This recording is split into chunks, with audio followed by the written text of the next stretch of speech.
আমার আজকের রেসিপি অসাধারণ স্বাদের ভেটকি মাছের মহারানী। এটি বানাতে যেমন সহজ, খেতেও তেমনি সুস্বাদু। নমস্কার, আমি সহেলি, আপনাদেরকে আমার চ্যানেলে স্বাগত। এর জন্য আমি 7 পিস ভেটকি মাছ নিয়ে নিয়েছি। এবার মাছগুলোকে আমি ম্যারিনেট করে নেব। আমি ময়দা দিয়ে দিচ্ছি, 2 চা চামচ ময়দা দিয়ে দিচ্ছি। এবারে দিয়ে দেব নুন, স্বাদ মতো নুন দিয়ে দিচ্ছি। নুনগুলোকে মাছের উপর এরমভাবে ছড়িয়ে নিচ্ছি। এবারে হলুদ গুঁড়ো দিয়ে দেব 2 চা চামচ।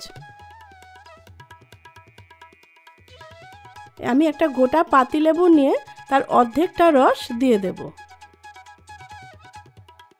ভালো করে পাতিলেবুর রসটা দিয়ে দিচ্ছি। এবারে মাছগুলোকে মেখে নেব ভালো করে, এপিটোপিট ভালো করে মাছগুলোকে মেখে নেব। এভাবে মাছগুলোকে ম্যারিনেট করে নিলে মাছগুলো ভাঙবে না।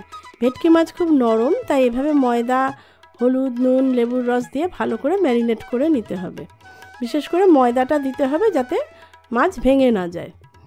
ভালো করে ম্যারিনেট করে আমি 5 মিনিট রেখে দিয়ে তারপরে মাছগুলোকে ভেজে নেব। এবারে আমি গ্যাস অন করে কড়াই বসিয়ে দিচ্ছি। কড়াইতে তেল দিয়ে দিলাম 3 টেবিল চামচ। এবার তেলটা গরম হতে দেব। তেল গরম হয়ে গেছে, তেলটা কড়াইয়ের চারধারে নেড়ে চেড়ে নিচ্ছি। এবারে মাছগুলোকে দিয়ে দেব। মাছগুলো দেওয়ার সময় গ্যাস ওভেনের আঁচটাকে কিন্তু কমিয়ে নেবেন। আর মাছগুলো হাই ফ্লেমে ভাজতে পারবেন। যদি তেল বেশি গরম হয়ে যায় তাহলে মিডিয়াম আঁচে বা গ্যাস ওভেনের আঁচটা লো করে দেবেন। 2 মিনিট ভাজার পরে উল্টে দেবেন, অপোজিট সাইডটাকেও ভেজে নেবেন। এভাবে এপিটোপিট করে মাছগুলোকে ভেজে নেবেন। মাছ ভাজা প্রায় হয়ে গেছে। তেল বেশি গরম হয়ে গেলে গ্যাসের আঁচ কিন্তু কমিয়ে দেবেন। মাছ ভাজা হয়ে গেছে, এবার বাকি মাছগুলোকে ভেজে নেব। এভাবে আপনারা এই ভেটকি মাছের মহারানী বাড়িতে করে দেখবেন, অসাধারণ লাগবে খেতে। একটা সাইড ভাজার পরে আবার 2 মিনিট রেখে অপোজিট সাইড ভেজে নিচ্ছি। সবগুলো মাছ ভাজা হয়ে গেল, একটা প্লেটের মধ্যে তুলে নিচ্ছি।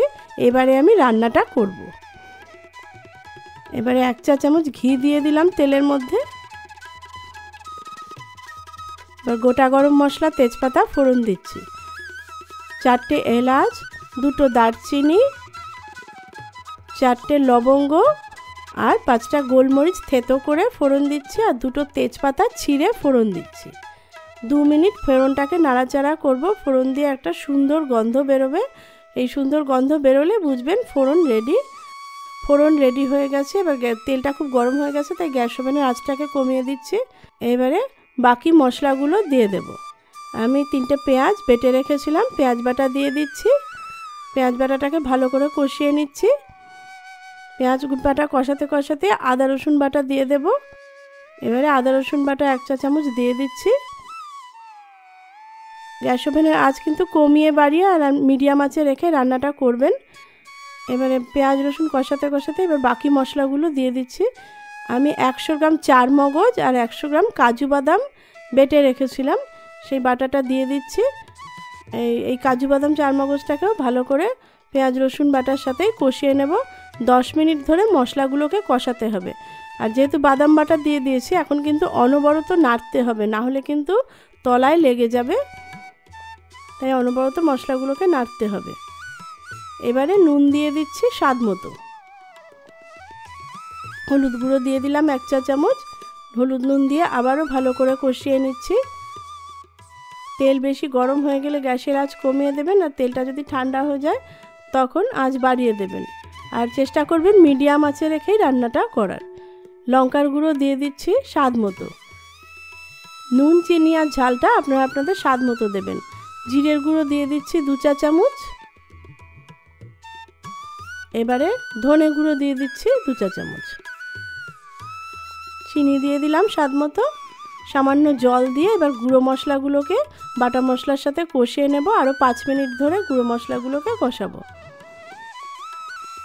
ভালো করে গুঁড়ো মশলাগুলোকে কষিয়ে নিচ্ছি। এই রান্নাটা যদি আপনাদের ভালো লাগে তো আপনারা বাড়িতে একবার করে দেখবেন, অসাধারণ লাগবে। গ্যাস ওভেনের আঁচটাকে বাড়িয়ে দিয়েছি। মশলা প্রায় কষানো হয়ে গেছে। এবারে জল দিয়ে দেব। অনবরত নাড়তে হবে, নাহলে কিন্তু তলায় লেগে যাবে, যেহেতু বাদাম বাটা মগজ বাটা আছে। এবারে জল দিয়ে দিলাম। এটা যেহেতু গা মাখা রান্না হবে তাই অতিরিক্ত বেশি জল দেওয়া যাবে না, গা মাখা ঝোল হবে। ভালো করে নেড়ে চেড়ে নিচ্ছি। এবারে গ্যাস ওভেনের আঁচটাকে বাড়িয়ে দিয়ে ঢাকা দিয়ে গ্রেভিটাকে ফুটতে দেব।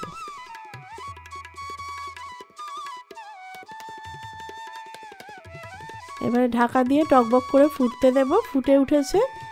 এবার ঢাকনা তুলে গ্যাস ওভেনের আঁচটা কমিয়ে দিয়ে মাছগুলোকে দিয়ে 2 মিনিট মাছগুলোকে গ্রেভির সাথে ফুটতে দেব। 2 মিনিট মাছগুলোকে একটু গ্রেভির সাথে ফুটিয়ে নেব। অতিরিক্ত বেশি সময় কিন্তু দেব না, তখন ভেটকি মাছ কিন্তু নরম, নাহলে মাছ ভেঙে যাবে। তাই 2 মিনিট মাছগুলোকে গ্রেভির মধ্যে ফুটিয়ে নিয়ে গ্যাস অফ করে দেব। ভালো করে মাছগুলোকে মিশিয়ে দিলাম। 2 মিনিট রেখে এবার কাঁচা লঙ্কা দিয়ে গ্যাস অফ করে দেব। ওপর থেকে আমি কিছু কাঁচা লঙ্কা দিয়ে দিচ্ছি। দিয়ে এবার আমার রান্না হয়ে গেছে, গ্যাসটা অফ করে দিয়ে এবার আমি ঢাকা দিয়ে 5 মিনিট রেস্টে রাখছি। 5 মিনিট পর আমি গরম গরম ভেটকি মাছের মহারানি সার্ভ করেছি। আপনারা ভাত, পোলাও এসবের সাথে খেয়ে দেখবেন, অসাধারণ লাগবে খেতে। আমার চ্যানেলটি যদি ভালো লেগে থাকে তবে লাইক, শেয়ার আর সাবস্ক্রাইব করতে ভুলবেন না। আর সাবস্ক্রাইব করে বেল আইকনটা কিন্তু অবশ্যই প্রেস করে দেবেন, যাতে যে কোনো নোটিফিকেশান আপনাদের কাছে পৌঁছে যায়। নমস্কার।